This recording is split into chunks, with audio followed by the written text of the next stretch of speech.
정말 운이 나빠. 선천적으로 어머니의 자궁을 빠져나오는 순간부터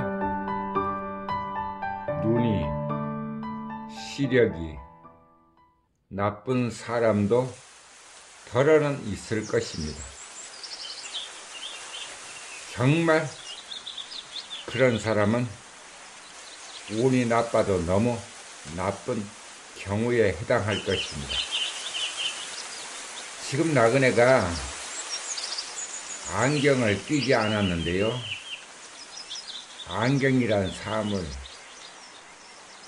눈이 나쁜 사람들은 알 것입니다. 이것 정말 귀찮습니다. 따라서 요즘은 안경 대신에 렌즈를 끼기도 하고 각막 수술도 하고 이런저런 방법을 동원하여 가능하면 안경을 끼지 않으려고 모든 사람들이 꿈을 꾸는 것 같은데요. 이 나그네는 선천적으로 어머니의 자궁을 빠져나올 때 눈이 나쁘지 않았습니다. 20대 초반까지도 나그네가 안경을 끼지 않고 살았는데요. 그때가 참 좋았던 것 같습니다. 그러다가 어인 일인지 눈 관리를 잘못했는지 아니면은 눈 관리를 떠나가지고 나그네가 지금 예전에 했던 어떤 직업에 대해서 잠깐 언급하면 그 직업과 연관이 있을 수도 있습니다. 나그네가 어렸을 때 꿈이 만화가였는데요. 만화가 되려고 무진 노력을 했습니다. 그 당시는 만화가가 되는 방법은 딱 한 가지였습니다. 유명 만화가들이 작품을 냅니다. 그러면 맨 뒤에 판권이 있는 맨 뒤에 보면은 문화생 모집이라고 이렇게 나오는 게 있었습니다.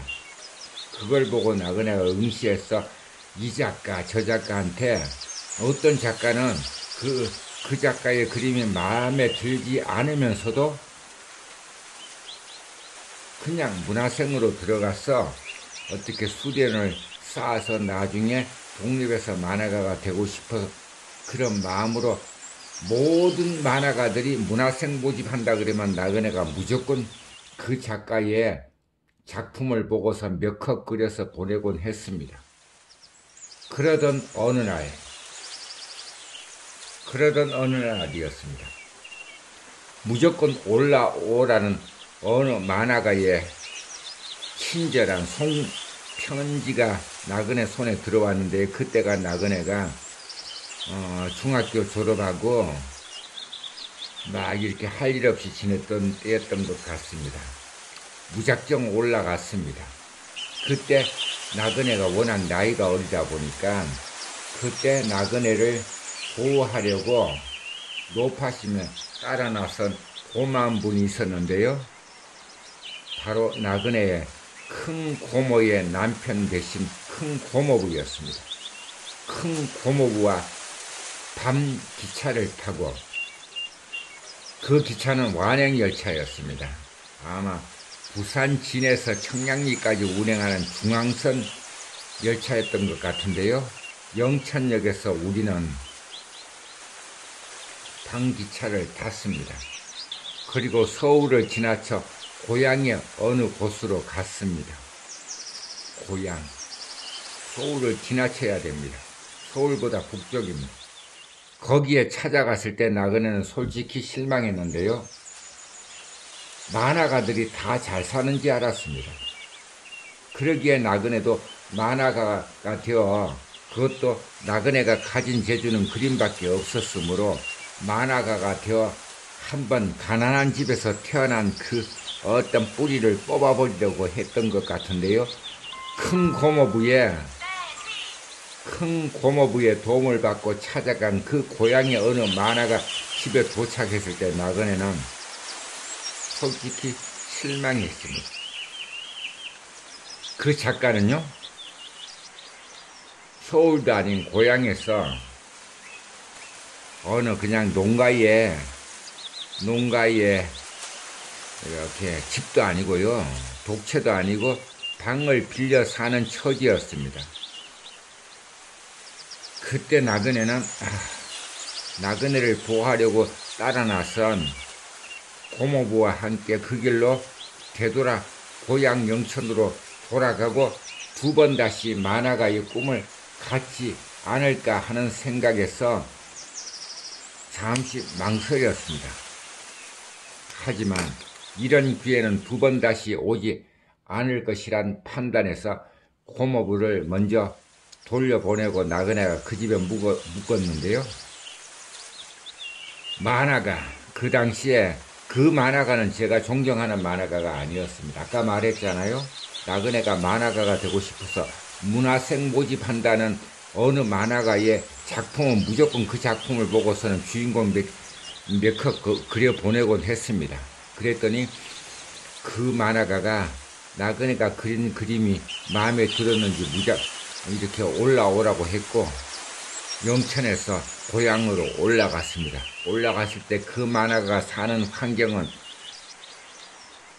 만화가와 그 부인이 사는 방 하나, 나그네를 위해서, 아니면 나그네를 위해서가 아니었을 것입니다. 그 만화가는 어차피 문화생이 있어야 되니까 문화생을 위해서 별도의 방을 하나, 어떤 시골에, 고향의 어느 시골에 방 두 칸을 얻어 사는 그런 가난한 만화가였습니다.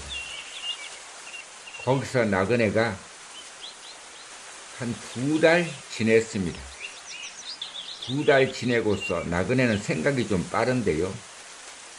나그네가 두 달쯤 지난 다음에 그 선생한테서 저 돌아갈랍니다 하니까 그 선생이 한 말인 즉슨 너는 생각이 너무 빨라. 생각이 빠르거나 말거나 나그네 판단이 그래서 그 작가와 인연을 끊었습니다. 그리고 다시 고향으로 내려갔습니다. 또 할 일이 없어 만화방을 들락날락거리면서, 그때는 지금처럼 스마트폰은 고사고요 컴퓨터도 없던 시절이었습니다. 오로지 나그네가 즐길 수 있는 오락과 유희 개념이 되는 것은 만화방이었습니다. 만화방에 가서 또 부지런히 나그네가 좋아하는 그림 유형을 가진 작가가 아닌데도 문화생 모집한다는 만화가한테는 또 무조건 그 만화가의 주인공을 그래서 또 보냈습니다. 또 한 날 또 누가 올라오라고 했습니다. 그도 무명 만화가였습니다. 하여 또 올라갔는데요. 그때는 고모부가 동행하지 않았고요. 이번에는 이게 웬일입니까 정말. 첫 번째 나그네가 만화가가 되고 싶어서 꿈꿔서 올라갔던 고향의 어느 무명 만화가는요, 그래도 방을 두 칸 얻어서 살림을 하고 있었는데, 이번에 두 번째 올라간 그 만화가는요, 자기 이름으로 낸 작품도 없으면서 어떻게 하여 이렇게 올라갔는데요. 정말이지 단칸방 생활을 하는 것이었어요. 단칸방 생활을 하면서 나그네를 마음에 들어 하면서 놓지 않으려고 어떻게든, 심지어 그들 부부가 밤에 그냥 재밌는 역사를 쓰는 이야기도 나그네는 잠 못 들고 그걸 다 들어야 되는데, 그러고도 그 집에서도 한 2달 견뎠던 것 같아요. 그리고 또 나중에 그 집에서도 얘기했습니다. 저 여기 더 이상 못 있겠어요. 내려갑니다. 저 만화가 안 되어도 좋으니까요.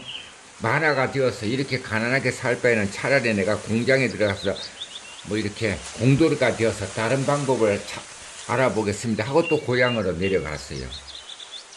그리고 또 막상 고향 영천에 내려가 보니까 할 게 없잖아요. 나그네가 중학교 졸업하고 고등학교를 지나가지 못했습니다. 또 만화방을 들락날락거렸습니다. 들락날락거리다가 또 이번에 또 어느 만화가가 또 자기 작품에 문화생을 모집한다 그러기에 그 그림도 사실은 나그네가 좋아하는 그림은 아니었습니다. 그런데 또 그 주인공을 그래서 보냈습니다. 그랬더니 또 아니나 다를까 또 올라오라고 했습니다. 또 올라갔습니다. 그는 목동에 살고 있었는데요. 올라가 보니까 그도 마찬가지로 사는 게 변변찮았습니다. 그나마 첫 번째와 두 번째보다는 좀 나았는데요. 목동의 어느 단독주택에 1층에 방을 하나 얻어서 자기가 살고 옥탑방을 얻어가지고 문화생을 한 명 이미 두고 있었습니다. 그 마누라가는요, 마누라가 없이 딸을 하나 키우고 있었습니다. 그 딸이 나그네가 처음 본 순간 인디안 치마라고 혹시 아시는지 모르겠습니다. 인디안 치마 아시죠? 나그네가 그때 19살이었고요. 그 애가 초등학교도 들어가기 전이었습니다. 인디안 치마를 입은 그 애가 너무 이뻤습니다. 그 애가 이뻐가지고 그 집에서, 사실 그 선생의 그림은 제가 나그네가 좋아하지 않았는데요. 그 애가 너무 이뻐가지고 그 집에서 견뎠습니다. 끝내 견뎠습니다. 그 선생이 어미 없는 딸을 보호하는 그 정성이 정말 대단했습니다. 심지어 단칸방 생활에, 자기는 단칸방 생활에서 1층에서 살고 나그네와 나그네 선배 한 사람이 있었는데요. 성이 정씨였습니다. 그 옥탑방에는 벼룩이 많았습니다. 벼룩이 많았는데요. 신기하게 둘이 같이 자는데, 즉 10년 더 먹은 선배 정씨였습니다. 이름은 공개하지 않겠는데요. 그 정씨성을 가진 선배와 나그네가 한 방을 쓰는데, 그 정씨성을 가진 선배한테는 벼룩이 달라붙지 않고 나그네 피만 빨아먹는 것이었습니다. 그런데도 견뎠습니다. 왜냐하면 그 아버지 되는 작가가 딸 하나를 위해서 하는 모든 것이 나그네를 완전히 감동시켰기 때문입니다. 그때 나그네는 이미 부모가 없었습니다. 엄마도 돌아가셨고 아버지도 돌아가신 상태였는데요. 그 호레비 작가가 딸을 위해서요. 심지어 그 당시 식솔이 이렇게 4명인데 딸 음식은 따로 만들었습니다. 딸을 위해서는 감자를 삶아가지고 이렇게 숟갈로 막 개더라고요. 갠 다음에 거기다가 또 달걀을 삶아서 껍질을 벗기고 삶은 감자와 삶은 계란을 막 개가지고 곱게 만들어 딸한테 먹이고 하는 그 헌신적인, 부모로서 자식에게 할 수 있는 그 헌신적인 그 마음과 행위에 나그네가 감동을 받아서, 그래, 이 선생은 내가 힘이 닿는 데까지 돕고 힘이 닿는 데까지 이 선생한테서 내가 배우겠다. 그렇게 하여 나그네가 끝까지 물고 늘어졌습니다. 잘 견뎠습니다. 그 선생은 순정 만화가였는데요. 눈썹을 아주 길게 뽑아가지고 그림체가 아주 특이했는데 그 선생이 참 가난한 시절에 저를 만났습니다. 어인 일인지, 이건 지금부터 하는 얘기는 나그네가 지어낸 얘기가 아닙니다. 그 선생이 복을 받았는지 나그네가 복을 받았는지 그 후부터 우리는 생활이 달라졌습니다. 그 선생은 순정 만화를 포기하고요. 어느 날 갑자기 서울에 가면 종로유가 그 헌책방 골목이 있습니다. 거기를 갔다 와서는 나그네 보고 어떤 일감을 받아왔으니까 이거 한번 해보라 그러면서, 나그네는 만화를 배우러 간 문화생인데 뜬금없이 나보고 그냥 수채화 동화를 그리라는 겁니다. 선생의 말을 어찌 거역하겠습니까? 그렸습니다. 선생은 그걸 들고 가서 그 다음에 또 일감을 따왔습니다. 그렇게 해서 우리는 먹고 살았고요. 그렇게 자꾸 선생이 발전을 했습니다. 그 뒤에는 나그네가 있었습니다. 그러다가 나중에 선생이 결국은 송파구 중곡동에 2층 집까지 사게 되었는데요. 그때까지도 나그네가 있었습니다. 그리고 그 선생이 나중에는 잠실 5단지, 지금은 어떻게 되었는지 모르겠습니다. 잠실 5단지 주공아파트까지도 이사를 했습니다. 그때까지도 나그네가 묵묵히 있었고요. 그 선생이 맡아오는 그림은 다 나그네가 해결했습니다. 나그네는 정말 심지어 그 선생이 어떤 때는 동양화 그리라 그러면 나그네가 무슨 동양화가입니까? 만화 배우러 갔을 뿐인데요. 동양화를 그렸습니다. 뭐 그린 게 아니라 유명 동양화가의 작품을 모방해서 대충 스케치해서 그렸을 뿐입니다. 그 선생은 그걸 갖고 자기 여동생들한테 선물해서 또 돈을 받아와서 막 생활을 하고 그랬습니다. 그 선생이 그래도 고맙게 그 당시에 나그네한테 그 당시 돈으로 뭐 몇천 원씩 준 게 있었습니다. 그걸 나그네는 또 한 푼, 두 푼 모아보려고 적금을 했습니다. 어느 날 갑자기 그 선생이 너무 사는 게 살림 미천이 떨어져가지고 막 걱정을 하길래 선생님, 제가 그래도 선생님께서 주신 돈을 모아놓은 게 있으니까 이거 해약해서 드릴게요. 그래가서 나그네가 또 아유 몇십만 원도 안 되는 돈을 해약해서 또 찾아드렸습니다. 왜냐 그러면은 나그네가 그 즈음에 그 선생이 니콘 F2라고 하는 카메라를 갖고 있었는데요. 그 카메라를 갖고 전당포에 가서 몇 푼 빌려서 막 그냥 자기 딸과 나와 선배를 먹여 살려고 하는 걸 보았기 때문입니다. 그래서 나그네가 우러나서 선생한테 털어놓고 해약하고 말았는데요. 그래서 그때부터 나그네는 돈 모으는 재주가 없습니다. 돈 모으는 재주가 없고 지금도 그렇게 살고 그 선생과 인연을 말하려면 소설 정말 대하소설을 써야 됩니다. 그 선생 지금 살아계신지 돌아가셨는지 소식도 모릅니다. 나그네의 결혼 인생살이도 그 선생과 얽혀 있어가지고 정말 나그네의 기쁨과 슬픔이 다 얽혀있는 선생이기에 지금 어쩌다가 거기까지 말이 나오자 더 이상 말문이 막히는데요. 그 선생이 하나밖에 없는 딸, 그녀는 이름이 석자였습니다. 보통 사람은 성 하나의 이름이 둘인데요. 그녀는 성 하나의 이름이 석자였는데요. 선생은 그 가난한 만화가로 살면서도 딸을 훌륭한 피아니스트로 키우려고 참 노력했습니다. 그리고 그렇게 했습니다. 그녀는 그렇게 해서 피아니스트인데도 박사학위를 받은 것 같습니다. 그런 그녀가 지금 세상에 없습니다. 어느 날 나중에 안 사실인데요. 나그네가 신문을 통해서 보았고 그때는 나그네가 만화가 포기하고 가정도 포기하고 홀로 몸 하나 가지고 서울을 떠나왔습니다. 그때 알았는데 그 선생이 그렇게 애지중지 키워 그 가난한 만화가로 살면서 이제 막 꿈을 펼치려고 한 그 딸을 자신의 집 앞에서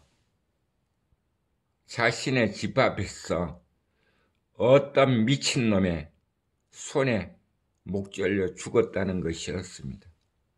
그녀는 지금 아마 하늘에 가 있을 겁니다. 하늘에서도 좋은 곳에 가 있을 겁니다. 그녀가 연주한 곡을 어떻게 하다가 그 후에 나그네가 선생을 찾아가서 그녀가 낸 음반을 선물 받았는데요. 음악을 들어봤습니다. 그녀는 모차르트도 잘 연주합니다. 스카르랄리티도 잘 연주합니다. 하이튼도 잘 연주합니다. 그런가 하면 그녀가 고등학교 때 협연을 했는데요. 그녀가 선택한 곡이 바로 북유럽 음악가 그리그의 하나밖에 없는 나그네가 아주 좋아하는 피아노 협주입니다. 나그네가 아주 좋아하는 피아노 협주곡 그리그의 A단조 그 곡 연주하기 어렵습니다. 그 곡을 그녀는 어린 나이에 거뜬하게 연주하는 걸 보았습니다. 근데 정작이죠. 나그네가 그 당시에 클래식을 이미 관심을 가졌는데요. 가끔 클래식 중계방송을 들으면 피아니스트의 손가락이 길더라고요. 근데 그녀의 손가락은 피아노를 치기에는 어찌 보면 나쁜 조건에 해당하는 아주 손가락이 여기서부터 이렇게 좁아지는, 그리고 손가락 길이가 아주 짧았습니다. 그런데도 그녀는 그걸 극복했습니다. 그리고 그 고생하면서 뒷바라지한 아버지의 은덕을 갖기도 전에 그녀는 꽃다운 나이에 어떤 미친놈의, 그리고 그 사실이 또 며칠 후에 신문에 보도되었는데요. 그 새끼가 이렇게 말했답니다. 자기는 우발적으로 술 먹고 돌발적으로 저지른 살인 사건이다. 개새끼. 정말 개새끼입니다. 그 새끼요, 평범한 직업을 가진 사람이 아니었습니다. 그녀가 러시아에 유학가 있을 때요, 속된 말로 대한민국 정보기관원이었습니다. 개새끼. 개 족같은 새끼인데요. 그 새끼가 그녀를 이 세상에서 없앴습니다. 만약 이 세상에 그녀가 살아있다면요, 그녀는 피아니스트이면서도 음악 미학 박사 자격증을 따갖고 왔더라고요.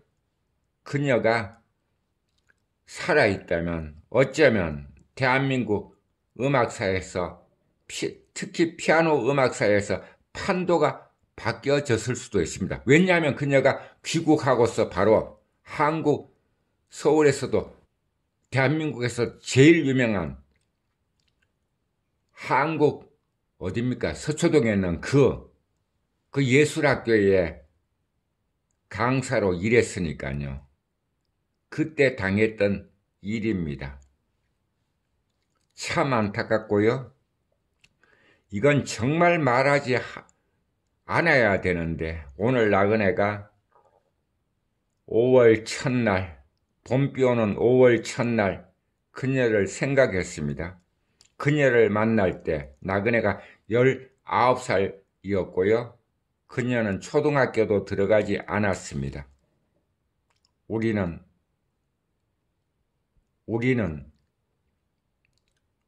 그애와 나랑은 사랑을 했었네. 그애가 웃으면, 이장희의 노래 중에 그애와 나랑은 있는데요.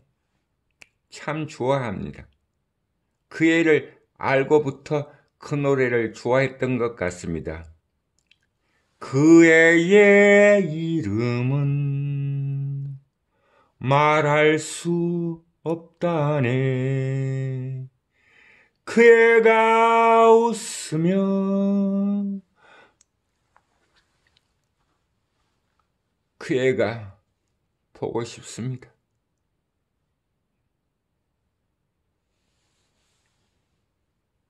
아마 그애는